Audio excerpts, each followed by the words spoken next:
In part 2, as with the days passing by, John becomes increasingly popular in New London. He attends parties regularly, gets the attention of women, and the alphas are also intrigued by his presence. In one such party, he gathers a bunch of alphas and explains about the life he used to live in savage lands. To entertain them, he even makes up some random hypothetical stories where he killed several people at once. Hearing this, the people at the party start assuming that John is a dangerous savage, with whom no one should mess with. However, all this takes a toll on John. Despite getting all the attention he wished for, everything has become monotonous and repetitive for him. John also realizes that all people get close to him because they find him amusing, not because of his personality. They simply want to uplift their social status by getting close to the barbaric savage, who has become the talk of the city. One day, after John and his caretaker, Bernard, get ready to leave home after a party, John expresses his desire to wander off and explore the town. Bernard states that it's dangerous to travel alone, as he might get lost, but John reassures him that he will be fine. Then, after Bernard leaves, John sits in the metro and reaches the last station, where he surprisingly bumps into Lenina. She is the only one who treats him for his true self and not his popularity. Hence, John decides to take her out on a date. He convinces her to come with him and leads her to the Epsilon's department, where all people are supposed to have no feelings and opinions. Since John has no Indra chip installed in his eye, no one can track him. But Lenina, who is always strict to the rules of New London, finds the adventure a bit risky. However, John convinces her to take off her chip, and with this, the two get on the Epsilon train and wander off. There, they come across endless acres of green space, where technology is still primitive. John gazes at the beautiful scenery and tells Lenina that heaven was always present right in front of them, but they just could not see it. Once they get out of the train, Lenina starts acting anxious and keeps saying that they should return, but John insists on staying. He empathizes with the Epsilons and reveals that he, too, lived a similar life back in the savage lands. He was always bullied, looked upon, and mistreated by others, as they thought he was a loser. However, despite all that, he still misses his home, where people at least had opinions and could do whatever they desired. But here in New London, everything has to be in accordance with Indra, which is extremely boring. Elsewhere, Bernard learns from John's personal assistant, Gary, that he has been missing since last night. Afraid, Bernard searches for the savage everywhere, but fails to find him. That evening, he, along with other Alpha Plus members of New London, are invited to a feast, which is taking place to inaugurate the new director of the city, Henry. As usual, John is also invited for the amusement of others, but Bernard makes an excuse that the savage is suffering from morning sickness. Soon, the feast begins and Henry gives an inspiring speech. However, Bernard, who always thinks he's better than Henry, gets up from his seat and starts bragging about himself. He mentions his time in the savage lands where he got shot, drove a car, and hid from assailants. He also talks about how he is very close to the popular guy, John, and knows each and every detail about him. But sadly, no one amongst the attendees, not even Watson, finds his speech interesting. Instead, they find it embarrassing and ask him to sit down. Back in the Epsilon lands, John and Lenina continue exploring the place. John plucks a peach from a tree and explains to Lenina that this is freedom, where anyone can grow plants, hunt animals, and enjoy the hard-earned food. Lenina, who is very new to all this, doesn't understand much, but she is still curious. To make her understand more, John closes her eyes and makes her imagine a world where people have free will and are not governed by a dictator like Indra. He also suggests they go and hunt some fish. That night, two go by a waterfall and try to hunt for some fish, but in the heat of the moment,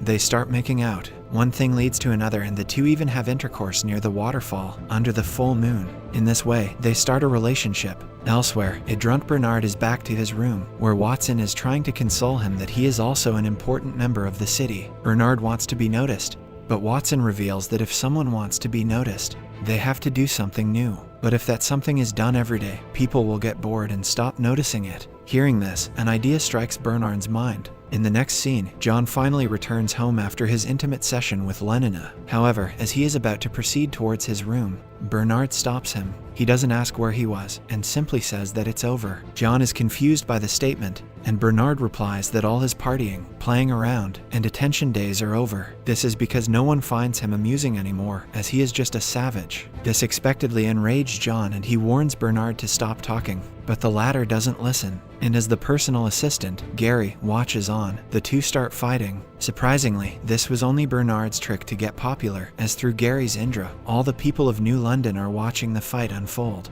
John is also in on the act, and he lets Bernard hit with a few punches, making it seem like it's a real fight. The next day, we see that John and Lenina have started dating each other. Although the latter is not used to the term dating as in New London, one-night stands are the culture, but John tells her not to worry. He reassures her that everything will pan out the right way when the time comes. As Lenina prepares to leave, she brings out John's MP3 player that he had taken from his house in Savage Lands. John turns on the MP3 player and gets emotional when he hears real music for the first time in months. After Lenina gets out of the room, she puts on her Indra chip, implying that she has been keeping her new relationship a secret. She then ventures off to work, happy for the first time in months. In the next scene, when John arrives home after strolling around the city, Bernard approaches him and invites him out to another party, which is being hosted by the famous arch songster. It turns out that this guy is responsible for making all the music in New London, which is actually just music, without any lyrics. John, who has already been fed up with parties and the unwanted attention, refuses to go, but when Bernard promises to him that this will be his last one,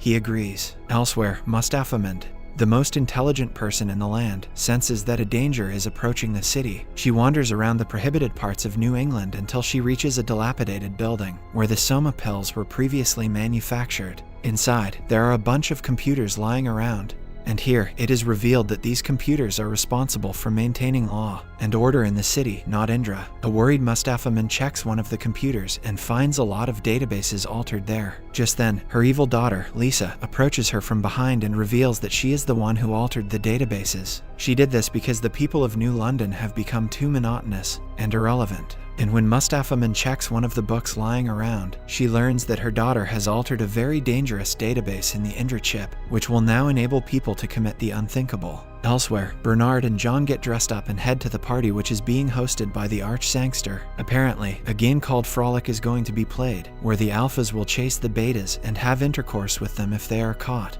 Bernard is very excited about playing, but John is in no mood, because all he thinks about now is Lenina. However, despite his wishes, they meet the creepy arch sangster, who appears to be perplexed by John's appearance. He had hoped the savage to be large and scary, but it turns out that he is small and weak, just like the Epsilons. John is greatly angered by these words, but he keeps his cool and doesn't take any action. Soon, the game begins and John and Bernard venture into the woods. Along the way, John tries to explain that this is not life. People should have the will to date others and find their partners. With these partners, they will live for the rest of their lives and have children. However, Bernard understands none of it. So, John explains it in a simple way. He says that at first, people should find an interesting person and date them, and at the end of the day, they can decide if she was the right person. He tries to explain more, but a bored Bernard puts on his game mask and ventures off to hunt some betas. Following this, John walks through the woods alone when suddenly, he notices his love, Lenina, having intercourse with an alpha. John is obviously dejected,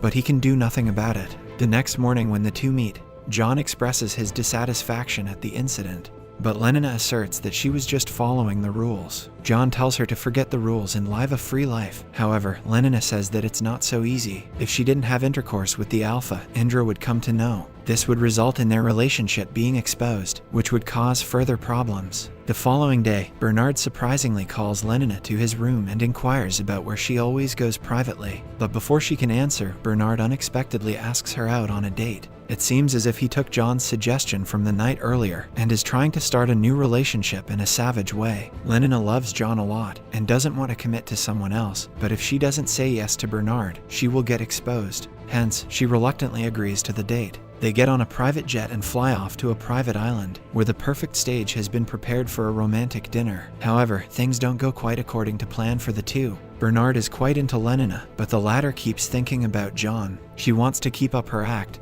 but fails because she is visibly distracted. Bernard sees through her eyes and gets enraged. Hence, he screams at her to leave the room, and then breaks down in tears. Elsewhere, John searches the whole area for Lenina, but she is nowhere to be found. Hence, he goes to the Epsilon section to have some beer, but when the waitress refuses to give him alcohol, he smashes a glass on the floor. As expected, the Epsilons quickly start cleaning the floor, as it is their job, but John instructs them to not do so. He then gives a lecture about how the alphas are getting all the comfort and luxury, while the Epsilons are made to do the hard work, as if they are slaves. He also tells everyone to rise up and stop being Epsilons, but rather be normal people. Saying this much, he prepares to leave, But just then, C-Jack-60 also smashes a glass on the floor. Soon, all the Epsilons follow suit and start trashing the place, implying that they have had enough and are ready to revolt. Shortly after, John finally meets up with Lenina, and the two have an emotional reunion. However, he is fed up with being sad, so he goes to Watson to ask for help. He inquires if she can alter someone's memory, to which she says yes. Part 2 ends as John finally puts on the optical chip. Subscribe to see more videos like this, turn on the notifications, and leave a like to help the channel out. Don't forget to watch Part 3. Thanks for watching.